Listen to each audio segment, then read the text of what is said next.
Hey, welcome to Dollar Views. I'm Brian Gillis. And I'm Stephen Montmanex. We're just two Long Beach State film grads with a lifelong passion for cinema trying to put our money where our mouths are. And we decided to make our BAs mean something by giving our 2 cents on the weekly film releases. Whether it's the cute romantic comedy, or the latest cult classics, from the little-known indies and docs, to the latest Michael Bay masterpiece. we go over it all. $1 at a time. Girls, your mother and I are getting divorced. Monogamy isn't realistic. Monogamy isn't realistic. Again. Monogamy isn't realistic. I didn't understand that word at the time, but now I know exactly what he was talking about. Saturday, I would love it if you were my date. I can't do that because, you and I won't ever see each other again. Alright, so this is kind of unrelated, but it's been a while since I've seen R Guards at a movie theater. Right away for me, I thought that was instantly a good sign because I remember watching almost all the Apatow movies in high school. Stuff like Superbad and Forgetting Sarah Marshall, Knocked Up. There would always be R Guards, and the theaters would be full. And that to me would be a. What do you mean? The people that stand at the door and they check their tickets, and that way you don't have little kids sneaking in. Yeah. I know you're at a multiplex, like stuff like that probably exists. That's a good term. No, my theater doesn't do that. No, I would always call them that. I would try to get them around them. love to be that guy. I used to be that guy. I think that would be a fun gig just to be God.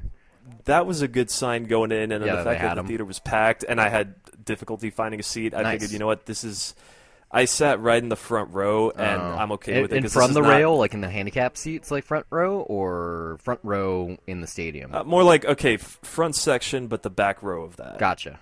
In the stadium seating, yeah. Yeah. I mean, but, that didn't bother me because it's not a very visceral movie. No, you just need a good crowd. And yeah, I had a great crowd. Yeah, me too. What about you? Yeah, it was a pretty good crowd. Definitely the best crowd I've had for a movie in a long time. I think that was just because of the time I went. I caught the 9:45. I think you caught the 10, right? Yeah. Yeah. So we sat at just Friday night, opening day. It's a great time. That's kind of the prime time for R-rated film. But my crowd was definitely in the beginning laughing a lot more than I was. I think they were fans of Inside Amy Schumer. Just the fact that she was on the big screen and starring in something was good enough for them. For me, I think I told you this. This is probably the one that I was looking forward to the most this summer. You love funny people, so. Well, just Judd Apatow in general is one of my favorite directors. I'd say he's at least bankable. working in Hollywood today. Yeah, I mean, and it's it's not for the reason that people think. I think, and this is probably going to sound really weird, but I think he makes really great dramas. I would agree with that. Or at least my type of drama, and there's comedy in there. It's never Knocked Up isn't a comedy. It is 100% a romantic drama. Knocked Up is a landmark comedy for a lot of reasons, among which launching Seth Rogen's career, really. But it is the quintessential and the only one, really, one-night stand that went somewhere movie. And it does it so great that there wasn't really a need for someone to revisit it, or at least there won't be anytime soon, because it's perfection in that angle. Yeah, no, definitely. But anyway, so yeah, what I mean is what I was getting at is I guess that's just that's why I like Judd Apatow is he makes the type of dramas that appeal to me personally, and you definitely I did get that sensibility here, but this is way more Amy Schumer's movie, if anything. She wrote it. Yeah, and you definitely I've seen some episodes of her show, and there's some good sketches in there, but I wouldn't watch the entire thing. Yeah, I'm with you on that. Yeah. I've seen a couple things on YouTube, and I think I've seen maybe 2 episodes, and it's not that she's a comedienne. It's not necessarily my humor. It's too far on the raunch. It's funny. I did have this thought while I was watching it. Is basically I felt that her character just her personality on screen in general reminded me of Seth Rogen. Yeah, like she's the female Seth Rogen. Except and that makes total sense that this is a Judd Apatow movie. Yeah. Yeah. I thought it was really weird. I'll get your angle on this. This didn't seem like an Apatow movie to me. Outside of, his usual cast of characters, not the freaks and geeks / undeclared people, but in terms of his friends like David Tell and Colin Quinn and it definitely feels different. Tim Meadows. Whole bunch of it's SNL definitely people. different. There's a lot of parallels. Just the fact that okay, he didn't write it. It's not set in L.A. It's set in New York. All signs point to this being Something being someone it's else. Amy Schumer's movie, and he's basically there shepherding it, protecting the material. He was I'm not going to probably- assume that, but that's It definitely seems like that. it is more her voice that's getting out, and he's trying to emphasize that as best he can. But there are his touches there, especially with the drama, just the way that he captures these moments that are they feel so raw and so real, and just how he lets his time play out. It's really, I think it's a lot of people don't really give him credit for that. They're more polarized by it when you see it in the movie that's supposed to be a comedy too, because I could definitely feel that in my crowd, that once this got very serious, a lot of people were just kind of getting turned off by it and kind of I just liked getting those down. moments in this film. I thought the moments that really shined were in the dramatic elements. I thought that Amy, she did it. First off, if you're writing a movie, it's your first starring role, don't title your character your own name. That's a mistake. But yeah, I thought Amy did a really good job, not necessarily in the comedy because, that's what she is, but once her character kind of got fleshed out more and the story became real, I was surprised by her range. I gotta ask you though, you're the rom-com guy, right? As a romantic comedy, how did this work for you? If that's really what you want to call It took this? too long. It is, but it isn't. It 100% isn't a rom-com until Amy meets Bill Hader, and then it does become one in a very loose sense, because it's kind of rushed. They kind of skip a lot of the stepping stones in the genre format. But I liked it after that first 30 minutes or so. That kind of just didn't work. I thought Amy's character was really unlikable. I didn't like her at all until she met Bill Hader. The comedy was kind of coming from the people that were sharing the screen with her, especially John Cena. He was amazing. Everyone was talking about LeBron coming into this, on Twitter and stuff. No, John Cena steals. No, he was every awesome scene. as well, though. He was kills it. good. Yeah. The problem is LeBron. I thought he was going to have a big part of the movie. Almost every scene he's in was shown in the trailers, and the majority of that scene. Well, that's why you got to avoid trailers, man. You can't avoid certain ones. I can. And this was one of them. I don't know what you're talking about. That wasn't my experience. I saw one trailer. I think, I've only probably two. I probably saw it only once, so I forgot the scene already real quick. I might have seen one during the NBA playoffs. The basketball and sports in general make a big part of the story. And so they might have done TV spots. They all are just different variations of different scenes. You're more likely to get spoiled on the little moments because every TV spot is different. There's just so many of them. So it might have been that. But I really enjoyed it despite its kind of bastardization of the rom-com. I thought that it tried a little too hard with the raunch in the beginning to get into the movie that I wanted it to become. And, that goes with the title, oh, she's a train wreck or whatever. But I left satisfied. I really enjoyed it too, and I laughed a lot, and I had fun with my crowd. I'm not really convinced that it works as a romantic comedy, if that's in a way what it's supposed to be. I think she has good. I think Amy Schumer has good on-screen chemistry with Bill Hader as a comedian, but as far as in terms of the romance, seeing that relationship grow, it's just kind of doesn't really go anywhere. In fact, they even have the montage that they have but the stuff in the middle of them trying to keep that going, that was the stuff that was really fascinating for me. But I think that was what she was probably going for with the writing. She does that narration where it's now we're doing this montage, look how dorky he looks or whatever. And it was kind of fast-forwarding through the stuff that you were anticipating, which I thought was a little fresh. But it's kind of using her character as the manizing, if you want to put a spin on womanizing, quote-unquote, whore.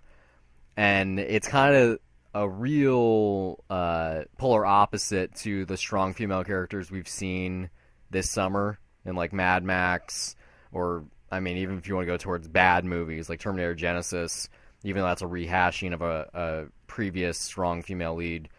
And she kind of, instead of she's guiding the laughs, it's more like you're laughing at her for some of the film, which is fine. I mean, did you see her GQ spread that just went online a couple days ago? I think it was yesterday, actually. No, I haven't. It's her in, like, really sexually provocative poses with C-3PO and R2-D2.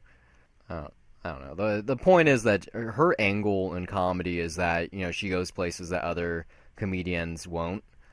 And, you know, she's kind of become, like, not for all feminists, because I'm sure they would back Lena Dunham more, which, you know, she's connected to Judd Apatow. I'm pretty sure the only reason he directed this is because he's kind of headquartered there when he's working on Girls.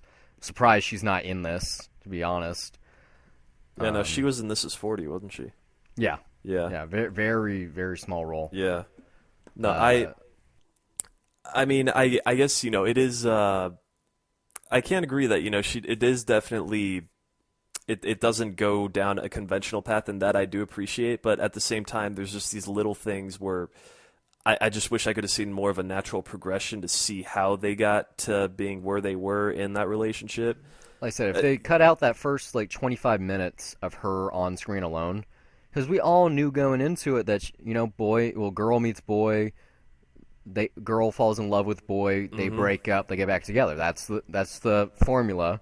Yeah. And it took too long to put that formula together. Like, I didn't really care about her sexcapades, to be honest. I mean, I laughed, but, you know, narratively I did feel like, okay, well, I was starting to feel a bit of a lag, like, can we get going somewhere? But, you know, at the same time, I was laughing, my crowd was laughing, so I couldn't complain too much. Something I can complain about this. Like I mentioned, I saw a lot of LeBron scenes. The world premiere for this film was in Akron, Ohio, LeBron's hometown. If you're going to advertise him as being such a big part of the movie, why was he really not that pivotal in the parts that mattered? This isn't a spoiler, but he's kind of handed off to Amari Stoudemire in a way, which doesn't make sense now. I'm not sure if you follow sports, but Amari's on, well, he's not anymore. He was on the Mavs at the end of the season. Now he's not even there anymore. So no, it's not a big deal. Was he on the Knicks ever? Yeah, he was on the Knicks. He was on the Knicks until about halfway into this past season, and then he. So this is recent. So around the time that they shot it, that would have been accurate then, right? Oh yeah, it was 100% accurate at the time of the movie. I mean, it's not. Kind of. I guess that's a sports nitpick, kind of.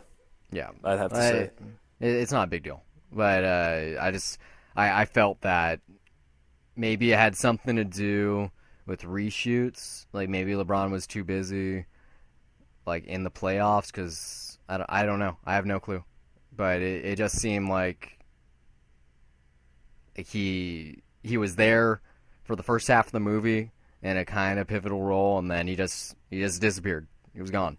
I don't know. I don't really. I didn't pay that much attention to most of the hype on. I mean, because you know me, I try to avoid this stuff. But I mean, I could see why that's a big selling point. Mm-hmm.